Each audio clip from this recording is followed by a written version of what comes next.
എല്ലാവർക്കും വിനീത നമസ്കാരം. ശ്രീമദ് ഭാഗവതം നവമസ്കന്ധം അധ്യായം 9 ശ്ലോകം 7, 8, 9, 10, 11, 12 ശ്ലോകങ്ങള് ഇന്ന് നോക്കാം. ഭഗീരഥൻ മറുപടി പറയാണ് ഗംഗാദേവിയുടെ ചോദ്യത്തിന്. ആരാണ് എന്റെ പതനവേഗത്തെ ധരിക്കാൻ ആരുമില്ല എന്ന് വെച്ചാൽ ഭൂമി പിളർന്ന് ഞാൻ പാതാളത്തിൽ പ്രവേശിക്കുന്ന ഗംഗാദേവി പറഞ്ഞല്ലോ. അതാ ഭഗീരഥൻ പറഞ്ഞു, എല്ലാവരുടെയും അന്തരംഗത്തില് ആത്മാവായിരിക്കുന്ന ആ ശ്രീരുദ്രൻ അമ്മേ ഭഗവതിയുടെ പതനവേഗത്തെ ധരിക്കും. അത്രയും കാരുണ്യവാരുതിയാണ് മഹാദേവൻ. അദ്ദേഹത്തിന് അറിയാം. മറുപടി പറയണം. ഓം നമോ ഭഗവതേ വാസുദേവായ. ക്ലാംബരധരം വിഷ്ണും ശശിവർണം ചതുർഭുജം പ്രസന്നവദനം ധ്യായേൽ സർവവിഘ്നോപശാന്തയേ. ഗുരവേ സർവലോകാനാം ഭിഷജേ ഭവരോഗിണാം നിധയേ സർവവിദ്യാനാം ദക്ഷിണാമൂർത്തയേ നമഃ. കോമളങ്കൂജയൻ വേണും ശ്യാമളോയം കുമാരക. വേദവേദ്യം പരം ബ്രഹ്മ ഭാസതാം പുരതോ മമ. ഓം നമോ ഭഗവതേ വാസുദേവായ. ഓം നമോ ഭഗവതേ വാസുദേവായ. ശ്ലോകം 7. ധാരയിഷ്യതി തേ വേഗം രുദ്രസ്ത്വാത്മാ ശരീരിണാം യസ്മിൻ ഓതമിദം പ്രോതം വിശ്വം ഷാഡീവ തന്തുഷു.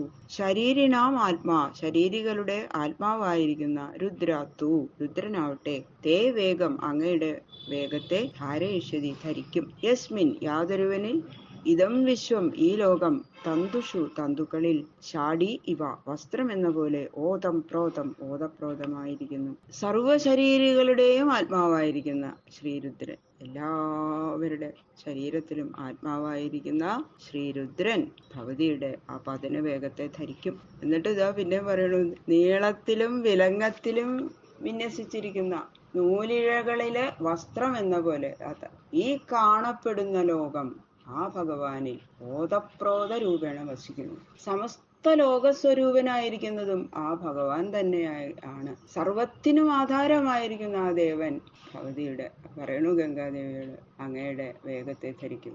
പിന്നെയാണതാ ഭഗീരഥൻ തപസ് ചെയ്യാനായിട്ട് പോണത് മഹാദേവന്. അതിനു മുമ്പ് തന്നെ പറഞ്ഞു കഴിഞ്ഞു, അത്രയും കാരുണ്യമൂർത്തിയാണ് അദ്ദേഹം. അതുകൊണ്ട് അതിനു മുമ്പ് തന്നെ ഉറപ്പ് കൊടുത്തു ഗംഗാദേവിക്ക്, മഹാദേവൻ ധരിക്കും, തീർച്ചയായിട്ടും അത് സ്വീകരിക്കും അദ്ദേഹത്തിന്റെ ശിരസില് എന്ന് പറഞ്ഞിട്ട് മഹാദേവനെ തൃപ്തിപ്പെടുത്താനായിട്ട് തപസ്സിന് പോവാണ്. ഇത്യുക്ത്വാ സനൃപോ ദേവം തപസാ തോഷയൽ ശിവം കാലേനാൽപീയസാ രാജൻ തസ്യേഷ സമതുഷ്യത. ഇതീ ഉക്ത, ഇപ്രകാരം പറഞ്ഞിട്ട്, സ നൃപ ആ രാജാവ്, തപസ തപസ്സുകൊണ്ട്, ദേവം ശിവം അതോഷയൻ ദേവനായ ശിവനെ തോഷിപ്പിച്ചു. രാജൻ, ഹേ രാജാവേ, അൽപീയസ കാലേന അല്പകാലം കൊണ്ട്, ഈശ ശിവൻ, തസ്യ സമതുഷ്യത അദ്ദേഹത്തിന്റെ നേരെ പ്രസാദിച്ചു. ഇങ്ങനെ ഗംഗാദേവിയോട് പറഞ്ഞ് സമ്മതം വാങ്ങിയിട്ട് പിന്നെ ഭഗീരഥ മഹാരാജാവ് ദേവനായ ശിവനെ തപസ്സുകൊണ്ട് സന്തോഷിപ്പിച്ചു. ഭഗവാനോ അല്പകാലം കൊണ്ട് ഭഗീരഥന്റെ നേരെ പ്രസന്നനായിട്ട് വരം കൊടുക്കണം. തഥേതി രാജ്ഞാഭിഹിതം സർവലോകഹിത ശിവ ദധാരാവഹിതോ ഗംഗാം പാദപൂതജലം ഹരേ. സർവലോകഹിത ശിവ, സർവലോകത്തിനും ഹിതം ചെയ്യുന്ന ശിവൻ, രാജ്ഞാഭിഹിതം രാജാവിനാൽ പറയപ്പെട്ടതിനെ, തഥാ ഇതി അപ്രകാരം എന്ന് അനുവദിച്ചു. ഹരേ, ഹരിയുടെ പാദപൂതജലം പാദനിമിത്തം ശുദ്ധമായ ജലത്തോടുകൂടിയ ഗംഗാം ഗംഗയെ അവഹിത സാവധാനനായിട്ട് ദധാര ധരിച്ചു. അങ്ങനെ എല്ലാവർക്കും, ലോകത്തിനു മുഴുവൻ ഹിതകർത്താവാണ് മഹാദേവൻ. അങ്ങനെയുള്ള ആ ശ്രീ ശിവൻ രാജാവിന്റെ പ്രാർത്ഥന അംഗീകരിച്ചു. അങ്ങനെ ശ്രീഹരിയുടെ പാദസമ്പർക്കം നിമിത്തം പരിശുദ്ധമായിരിക്കുന്ന ജലത്തോടുകൂടിയ ആ ഗംഗയെ, ഭഗവാന്റെ പാദത്തു നിന്നല്ലേ വരണത്, ആ ഗംഗയെ വളരെ സന്തോഷത്തോടെ മനസ്സമാധാനത്തോടുകൂടി ശിരസിൽ അങ്ങോട്ട് ധരിച്ചു എന്നാ പറഞ്ഞത്. ഭഗവാന്റെ ആ ജടയിൽ അങ്ങോട്ട് ഒതുങ്ങി ആ ഗംഗാദേവി. ഗംഗയുടെ പ്രവാഹ നിമിത്തം ഭൂലോകവാസികള് ഒക്കെ പാപമില്ലാത്തവരായിട്ട് ഭവിക്കും എന്ന്. അപ്പൊ എല്ലാവരും അങ്ങനെ ആവട്ടെ, എല്ലാവർക്കും, എല്ലാ ഭൂലോകവാസികളും പാപമുക്തരാവട്ടെ ഈ ഗംഗയുടെ സ്നാനം കൊണ്ട് എന്നുള്ള ആ വിചാരം മഹാദേവനുണ്ടായതുകൊണ്ടാണ് എല്ലാവരുടെ പരഹിതത്തിന് വേണ്ടിയിട്ട് അത് ധരിച്ചത് എന്ന് പറയുന്നു. പിന്നെയോ മഹാദേവന്റെ ഏറ്റവും ആരാധനാമൂർത്തിയാണ് അല്ലേ വിഷ്ണു ഭഗവാൻ. അപ്പൊ ആ ശ്രീഹരിപാദ സ്പർശനം കൊണ്ട് പരിശുദ്ധ ജലത്തോടു കൂടി ആ ഗംഗയെ ശിരസില് ധരിക്കണത് തനിക്കും ആനന്ദഹേതുവാണ്. എത്ര സന്തോഷം, എത്ര ആനന്ദമുണ്ട് ആ ഭഗവാന്റെ പാദ സ്പർശമേറ്റുള്ള ഗംഗ.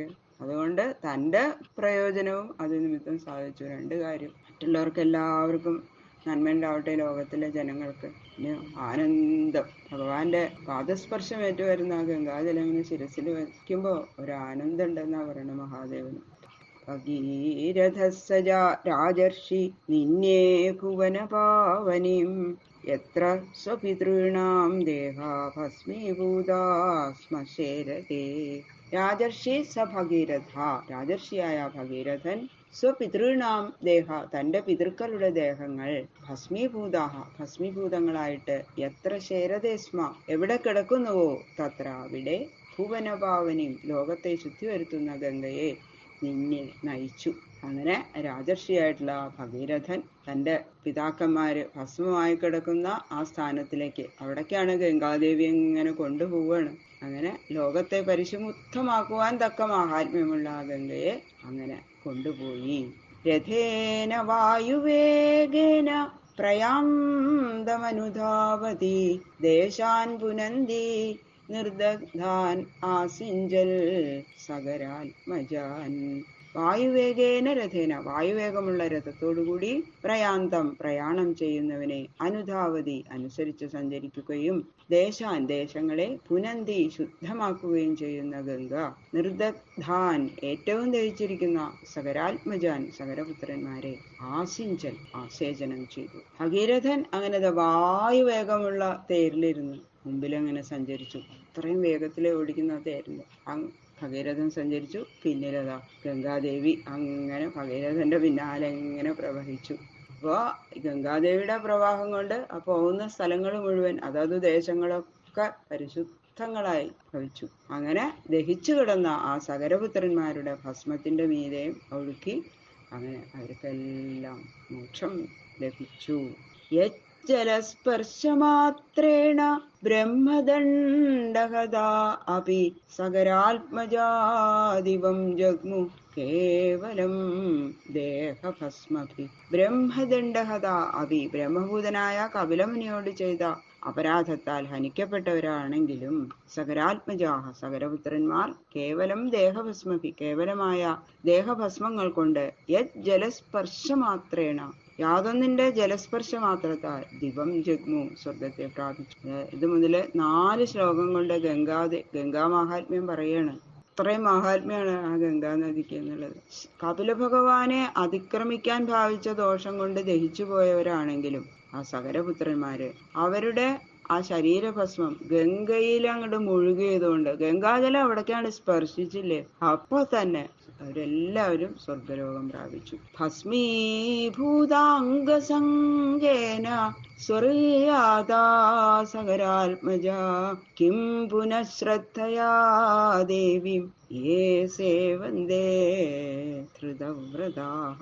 ഭസ്മീഭൂതാംഗസംഗേന, ഭസ്മമായി ഭവിച്ച ശരീരത്തിന്റെ സംസർഗത്താൽ സഗരാത്മജാഹ, സഗരപുത്രന്മാർ സ്വർയാദാഹ, സ്വർഗം പ്രാപിച്ചു. ദേവിയും, ആ ദേവിയെ, ഏ യാതൊരുത്തർ ധൃതവ്രതാഹ, വ്രതം ധരിച്ചവരായിട്ട് ശ്രദ്ധയാ സേവന്തേ, ശ്രദ്ധയോടുകൂടി സേവിക്കുന്നുവോ, കിം പുന, പിന്നെ എന്താ പറയുന്നത്, ഭസ്മമായിട്ട് ഇങ്ങനെ കിടന്ന ആ ശരീരങ്ങളില് ഗംഗാജല സ്പർശനം ഉണ്ടായതുകൊണ്ട് ആ തൊട്ടേയുള്ളൂ ആ ഗംഗാജലം അങ്ങോട്ട് ഒഴുകി അവരുടെ മീത, അപ്പോഴേക്കും സഗരപുത്രന്മാർക്ക് സ്വർഗം ലഭിച്ചു.